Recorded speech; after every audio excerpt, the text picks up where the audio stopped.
What's up, everyone? Jesus, easy. What's up, everyone? Abed Motasemi here. Welcome back to my channel. Today I'm gonna be making one of the best, juiciest, and delicious chicken you have ever made in your life. That's right, chicken kebab. But this time I'm gonna be showing you how to make it in the oven, so you don't need grill, barbecue, or shit like that. Obviously, well, you need oven for sure.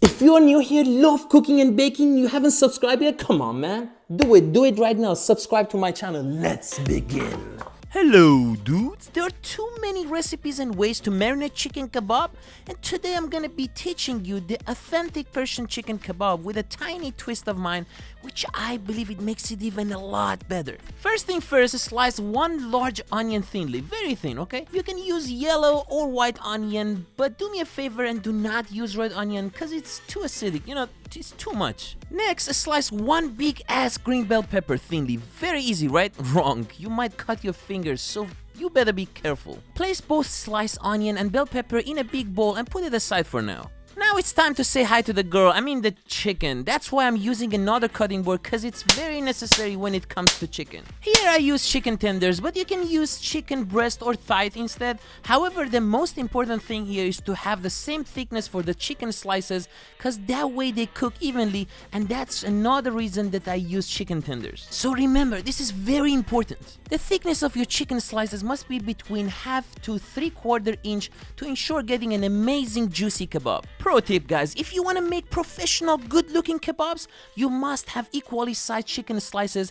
That's why in this step I place the chicken tenders next to each other first, trim them all on the side, and then cut them in half. Place the chicken in a bowl with 1/2 cup of saffron water. I already made a very cool informative video about saffron and how to use it. You can find the link in the card right here and in the description below. If you don't have saffron, well, I don't know what to tell you, just use yellow food coloring, whatever. Dump the chickens in saffron water and leave them there for a few seconds till they absorb the saffron flavor and color and turn beautiful yellow, then add them to the sliced onion and bell pepper. Another pro tip, guys, the order of the steps here is extremely important, because if you add the chicken to the onion first and then add the saffron water, the onion will absorb all of that saffron color and does not let the chicken to turn color. So then you have to use more saffron, which means more cost, because saffron is the most expensive spice in the world. Massage the chicken with the onion and bell pepper till everything mixed together very well.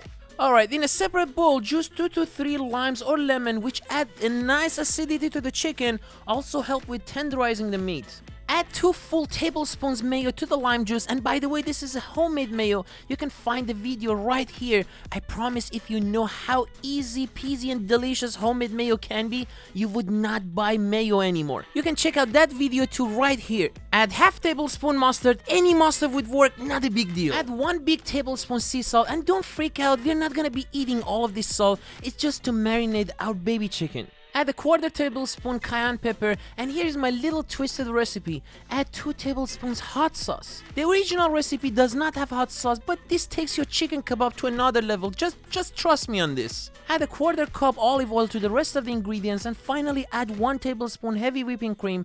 This is not in the original recipe either, but as I said, trust me, you're not gonna be disappointed. Whisk till everything is incorporated very well. Finally add the sauce to the chicken, massage and mix everything one more time for about 30 seconds. Use a glove here because it gets so messy. Alright, cover the bowl and seal it with something. We don't want air circulating there. Let it rest in the fridge for 3 to 4 hours or even overnight because it gets way yummier. Anyways, now let's make a quick rub for our chicken kebab. In a small pan on medium heat, add 50 grams butter along with a tablespoon olive oil, which prevents the butter from burning. Once the butter melts a little bit, add 3 to 4 tablespoons hot sauce and mix it with the butter. After 30 seconds, add 1/3 of a tablespoon smoked paprika, 1/2 tablespoon oregano, and mix till you get a homogeneous sauce. Finally, add juice of 1/2 lime or lemon, mix again, and you're done with the rub. I also want to mix some veggies and serve it with my chicken kebab, which is highly recommended, but it's optional. Place your pan on high heat, add 2 tablespoons oil. I use grapeseed oil by the way, and wait till the oil heats up. The choice of veggies is really yours, but I added 5 to 6 bella mushrooms with half chopped jalapeno to add a tiny kick which I die for. While the mushrooms were cooking, I cooked my other veggies very quickly. So I placed a handful of mix of cauliflower, carrot and broccoli in a bowl, added a splash of water, covered the bowl with plastic wrap and cooked in microwave for only 1 minute just to soften the texture. Next, season the mushroom and add the halfway cooked veggies to the mushrooms. I also added a tablespoon corn to add extra flavor and color. Mix them all very well on high heat for about a minute. Then we're gonna add 1 tablespoon oyster or teriyaki sauce along with 1 tablespoon Worcestershire sauce. Damn it, who the hell came up with that name, I'm wondering. So leave me in a comment if you know who the hell that guy is. Cook the veggies for 1 to 2 minutes and you are done with the veggies. Alright, cool. Now it's time to skew our chickens. Place the chickens on your working surface like the way I'm showing you. If you got different sizes, try to order them from big to small, which makes your kebab looks way more professional and beautiful.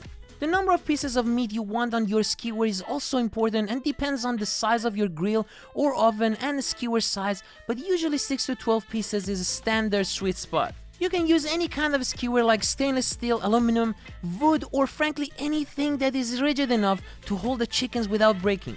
I'm gonna use stainless steel for the first one, and by the way, I leave the skewers purchase link in the description. They're pretty affordable and last you forever. Skewing the meat is very simple. You just need to place the sharp side in the middle of your first piece of meat and then push the skewer forward to go through the rest of the chickens. You can also place your hand on the chicken to feel where the skewer is going, which makes the skewing process a lot easier. Come on, it's easy.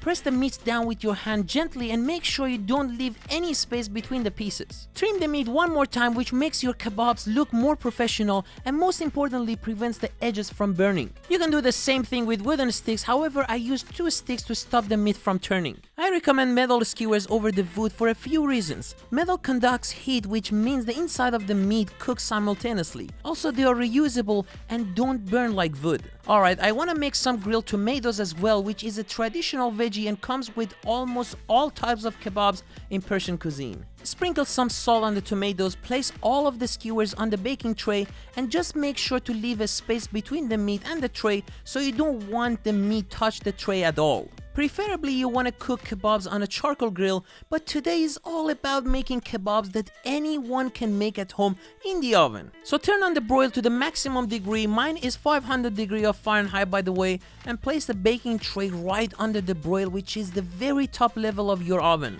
Close the oven and wait 3 minutes, then open it and gently flip the skewers and be careful, it's so hot. Ooh. Close the oven again and wait for another 3 minutes. Once you notice the chickens start turning color, rub the sauce that we just made on the chickens. The sauce gives the kebabs an amazing flavor and also stop the meat from overcooking, so you're gonna end up having a very juicy kebab.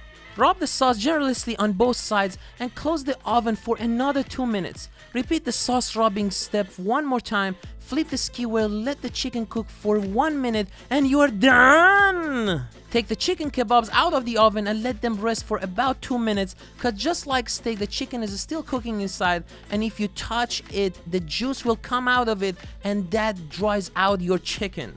In the meantime, we're gonna start plating very nicely. I cooked some rice already, designed it with saffron rice and some barberries. If you could not find barberry, you can use cranberry instead. I also made a video on how to make saffron rice, so make sure to check it out. Anyways, I use a simple ring to place my veggies on the plate, just to make it look nice and profesh. But if you don't have a ring, it's not the end of the world. Just do it with a spoon. Place one of the kebabs on the plate along with the grilled tomato. You can leave the skewer on if it's wooden stick. It got some character, it's nice. I also used some parsley leaves to take my design to the next level. As you can see, it's very simple and it's just about the very tiny details, but when these tiny things add up, that's when you got a 3 Michelin star dish and you can charge triple. Finally, a little bit of the sauce on the sides and voila, we are done! Dudes, just make this at home and you're gonna fall in love with me.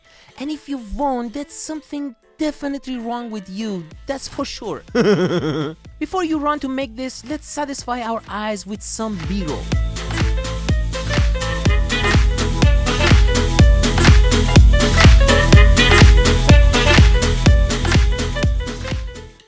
And that's it for today. I hope you all enjoyed this video. Please leave me in the comment what other kebabs do you want me to make for you in the next videos.